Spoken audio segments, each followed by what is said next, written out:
प्रशासनाकडून व्यावसायिकरणाकरिता असलेली व स्थगनादेश नसलेली 70 अतिक्रमणे पहिल्या दिवशी काढण्यात आली। किल्ले विशाळगडावरील विविध प्रयोजनाकरिता केलेली अतिक्रमणे काढण्याबाबत प्रलंबित असलेल्या न्यायालयीन प्रकरणांबाबत शासकीय महाअभियोक्ता मुंबई उच्च न्यायालय यांचे अभिप्राय मागवण्यात आले होते। ते अभिप्राय आज दिनांक 15 जुलै 2024 रोजी प्राप्त झाले असून त्यामध्ये उच्च न्यायालयात व इतर न्यायालयात ज्या याचिकाकर्त्यांना स्थगनादेश आहे ती वगळून इतर अतिक्रमणे काढता येतील असे नमूद केले आहे।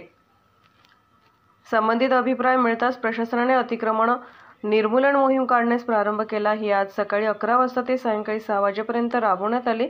उपविभागीय दंडाधिकारी यांनी विशाळगड तसेच किल्ले विशाळगड ते गजापूर चेकपोस्ट या क्षेत्रामध्ये संचारबंदी प्रतिबंधात्मक आदेश काढण्यात आले। मोहिमेच्या पहिल्या दिवशी 70 अतिक्रमणे काढण्यात आली। यामध्ये व्यावसायिकरणाकरिता असलेली स्थगनादेश नसलेली अतिक्रमणे काढण्यात आली।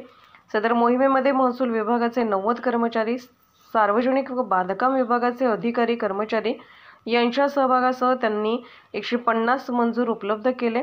तसेच पुरातत्व, महावितरण, ग्रामपंचायत व वन विभागाचे अधिकारी कर्मचारी यांनी भाग घेतला। पोलीस विभागाचे 250 अधिकारी कर्मचारी घटनास्थळी कायदा व सुव्यवस्था राखण्यासाठी उपस्थित होते।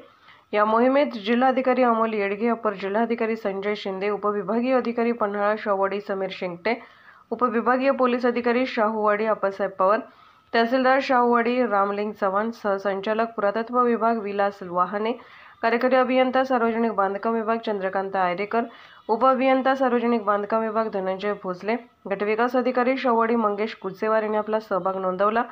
या मोहिमेदरम्यान कोणताही अनुचित प्रकार घडला नाही। पोलीस ऑफ इंडिया न्यूज मीडियासाठी संपादक डॉ. युवराज मोरे।